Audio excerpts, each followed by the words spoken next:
सभी प्रबुद्ध जनों को सादर नमो बुद्धाय। स्वागत है आपका अपना YouTube चैनल ज्ञान की प्राप्ति में। साथियों, एक नई वीडियो के साथ मैं आप सभी लोगों के साथ सामने सम्मुख पेश हुआ हूँ। आज की इस वीडियो में भगवान गौतम बुद्ध के द्वारा अपने शिष्य को ध्यान को कैसे वश में रखा जाए यह बताते हुए बताया गया है।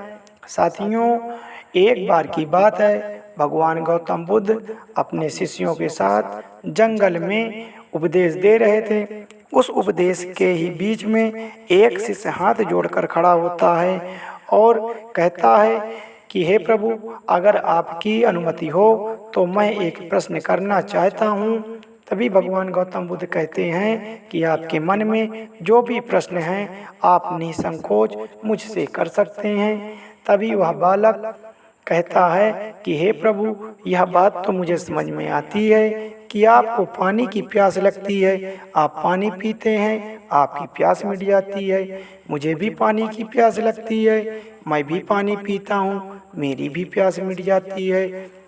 लेकिन प्रभु, ध्यान के मामले में ऐसा नहीं है। आपके ही बताए मार्ग पर हम निरंतर प्रयास करते हैं, लेकिन प्रभु कोई पहले भटक जाता है, कोई बाद में भटक जाता है। प्रभु, जिस प्रकार हम पानी पीते हैं हमारी प्यास मिट जाती है, ठीक उसी प्रकार हम ध्यान लगाएं तो हमारे मन की सभी इंद्रियां खुल जाएं और हमें ध्यान की प्राप्ति हो जानी चाहिए। भगवान उस बालक की सारी बातें सुनते हैं और चुप हो जाते हैं। फिर यह कहते हैं कि कल हमारा दूसरे गांव में भोजन का आमंत्रण है, हम सब लोग सुबह भोजन करने के लिए प्रस्थान करेंगे। अगले दिन भगवान गौतम बुद्ध सभी शिष्यों के साथ उस गांव में पहुंचते हैं।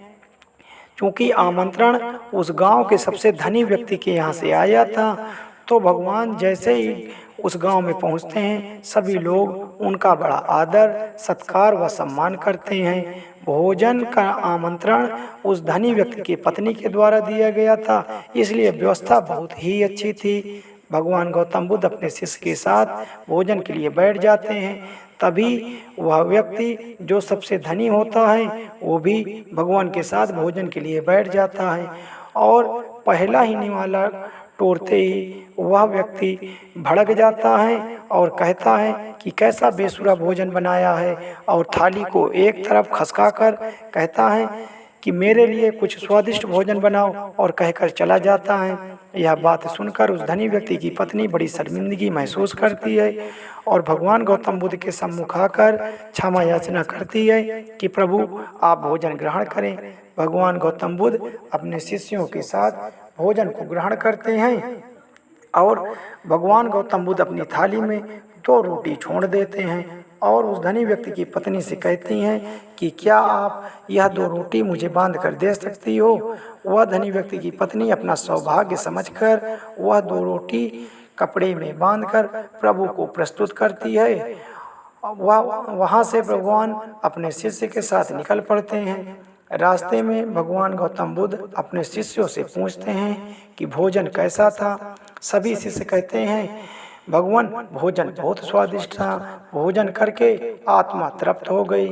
तब भगवान गौतम बुद्ध कहते हैं कि भोजन बहुत अच्छा था, भोजन बहुत स्वादिष्ट था, तो वह धनी व्यक्ति को भोजन क्यों नहीं अच्छा लगा, वह क्यों गुस्सा होकर चला गया। तभी सभी शिष्य कहते हैं कि भगवान आप ही बताएं कि वह व्यक्ति गुस्सा होकर क्यों चला गया था। उसी बीच एक बालक ने कहा कि भगवान, हम मार्ग भूल गए हैं, हम आश्रम की तरफ नहीं जा रहे हैं। यह कर चलते चलते आगे रास्ते में भगवान गौतम बुद्ध के सम्मुख 2 व्यक्ति आकर पैरों में गिर जाते हैं और विनती करने लगते हैं कि हे प्रभु, हमें बहुत भूख लगी है, आपके पास जो कुछ भी है आप हमें खाने के लिए दे दीजिए। हमारी प्राण निकल रहे हैं, हम 2 दिन से भोजन नहीं किया है, हम कुछ भी नहीं खाया है, हम तो बहुत भूखे हैं, आप कृपया हमें कुछ भी खाने को दीजिए।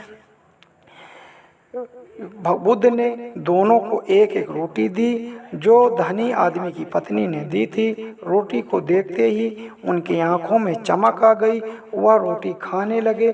खाते खाते उनकी आंखों से आंसू निकल रहे थे, वह रो रहे थे और अपने हाथों को हिला रहे थे, या मानो कि वह प्रार्थना कर रहे हों कि हे ईश्वर, तुम्हारा धन्यवाद इन रोटियों के लिए। खाने के बाद दोनों ने बुद्ध को प्रणाम किया और धन्यवाद दिया।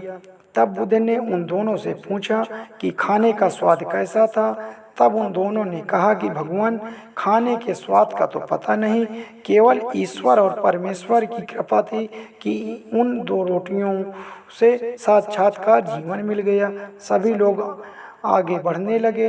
तब भगवान ने कहा कि एक व्यक्ति को भोजन में स्वाद नहीं लगता और दूसरे व्यक्ति को स्वादिष्ट लगता है, और तीसरे व्यक्ति को उसी भोजन में ईश्वर और परमेश्वर जीवन देख लेता है।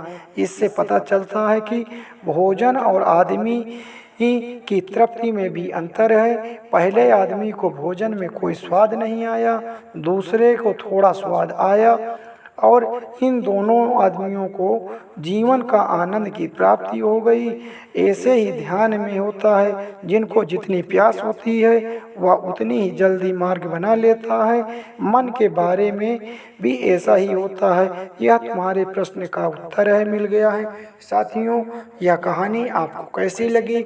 अगर आपको यह कहानी अच्छी लगी हो तो आप कमेंट बॉक्स में मैसेज करना ना भूलें। आप हमारे चैनल को सब्सक्राइब करना ना भूलें। नमो बुद्धाय। जय भारत।